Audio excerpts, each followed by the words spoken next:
परिमेय संख्या के बारे में जानेंगे, लेकिन परिमेय संख्याओं के बारे में जानने के पहले हमें कुछ अन्य संख्याओं के बारे में जानना जरूरी है। आओ उसके बारे में समझते हैं। सबसे पहले प्राकृतिक संख्याएं क्या हैं इसके बारे में जानेंगे, जिसे नेचुरल नंबर भी कहते हैं।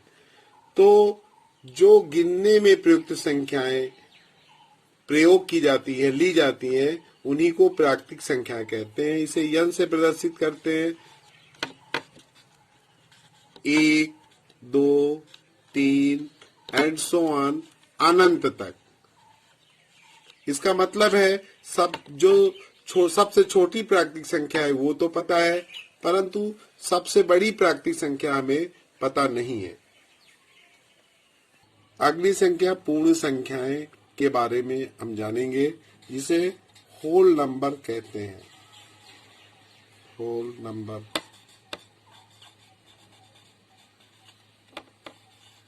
Whole numbers. यदि जो है इसे W से प्रदर्शित करते हैं। यदि प्राकृतिक संख्या में 0 को सम्मिलित कर लिया जाए तो ये संख्या पूर्ण संख्या कहलाती है, पूर्ण संख्या कहलाती है। तीसरी संख्या है पूर्णांक, जिसे इंटीगर्स बोलते हैं। पूर्णांक से ही ये अर्थ निकाला जा सकता है, यानी कि पूर्ण अंक में जो संख्याएं हो, दशमलव में ना हो, उन्हें पूर्णांक कहते हैं। इसे Z से प्रदर्शित करते हैं।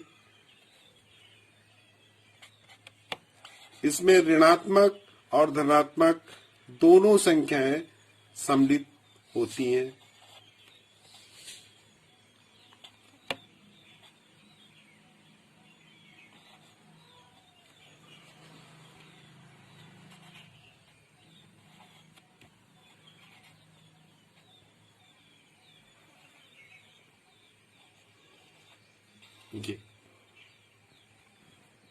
इन संख्याओं को पूर्णांक कहते हैं। तो अब हम बात करेंगे परिमेय संख्याएं के बारे में, जिसे बोलते हैं रेशनल नंबर।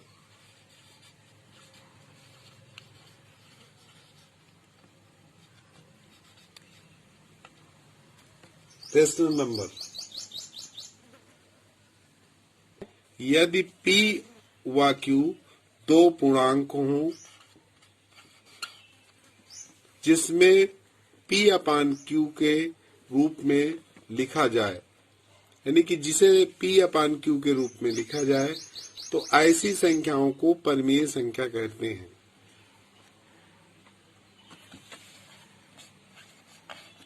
लेकिन इसमें एक बात का ध्यान देना अति आवश्यक है कि जो इसका हर अर्थात Q है, उसका मान 0 नहीं होना चाहिए, 0 के बराबर नहीं होना चाहिए। Q का मान 0 के बराबर नहीं हो। ऐसा क्यों? क्योंकि अगर हम मान लीजिए 3/0 लिख देते हैं, तो इसका 3/0 यानी कि यह अपरिभाषित हो जाएगा। इसका ये जो है अपरिभाषित है, इसलिए हम ये परिमेय संख्या नहीं होगी। इस तरह हम कह सकते हैं कि सभी भिन्न परिमेय संख्याएं हैं। शून्य भी एक परिमेय संख्या है। जैसे मान लीजिए 3, ये क्या है? पूर्णांक है। अगर 3/1 लिख दें तो ये परिमेय संख्या बन जाएगी। तो इस तरह हम कह सकते हैं कि सभी जो ये 3/1 भिन्न है, तो हम कह सकते हैं कि सभी भिन्न जो है वो परिमेय संख्याएं होती हैं। चलिए अब हम जो है समतुल्य परिमेय संख्या, किसी दी गई परिमेय संख्या मान लीजिए 1/2 है, इसके समतुल्य 5 परिमेय संख्या लिखनी है। तो इसके लिए हम क्या करते हैं, जो 1/2 है तो अंश और हर में एक ही संख्या से, मान लीजिए इसमें 2 से अंश और हर में गुणा कर दें तो ये हो जाएगा 2/4। दूसरी अगर इसके समतुल्य परिमेय संख्या निकालना है तो 3 से गुणा कर देंगे अंश और हर में, तो ये हो जाएगी 3/4। 6। अगर हमको तीसरी संख्या निकालना है, इस तरह हम बहुत सारी परिमेय संख्याएं ज्ञात कर सकते हैं। ये 4 4 दूना 8, तो 1/2 गुणे 5 बराबर 5/10।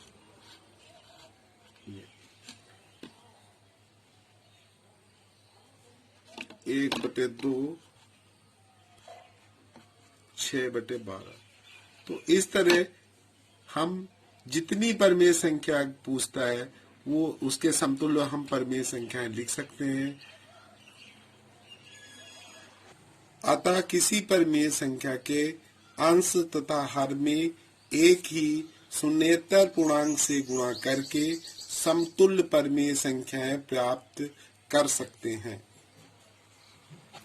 चलिए अब हम परिमेय संख्याओं का सरलतम रूप ज्ञात करना सीखते हैं। यदि हम 2 परिमेय संख्या लिखते हैं, एक ले लें, मान लीजिए 1/5 है, और दूसरी परिमेय संख्या हम ले लेते हैं 5/15।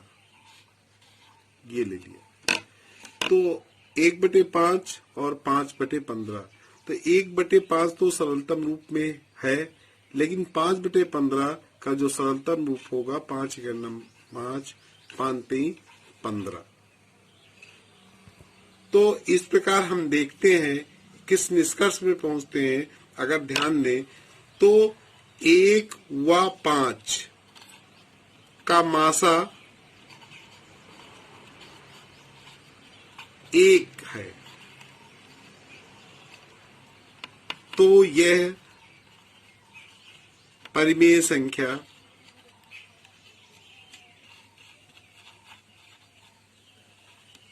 का सरलतम रूप है।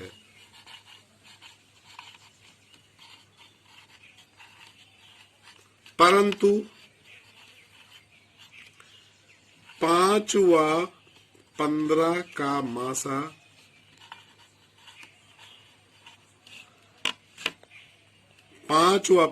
मासा 5 है, जो कि सरलतम रूप में नहीं है। अतः हम इस निष्कर्ष पर पहुंचते हैं कि यदि अंश और हर का मासा 1 होता है, अर्थात अंश व हर सह अभाज्य होते हैं तथा हर सदैव धनात्मक होता है, तो वो परिमेय संख्या का सरलतम रूप होता है। बच्चों, आज हम लोगों ने प्राकृतिक संख्याएं, पूर्ण संख्याएं, पूर्णांक, परिमेय संख्याएं, समतुल्य परिमेय संख्याएं, परिमेय संख्याओं का सरलतम रूप, इन सभी के बारे में आपको बताया।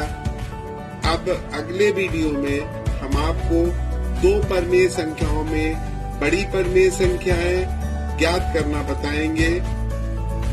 अभ्यास के लिए कुछ प्रश्न भी देंगे। राधे राधे।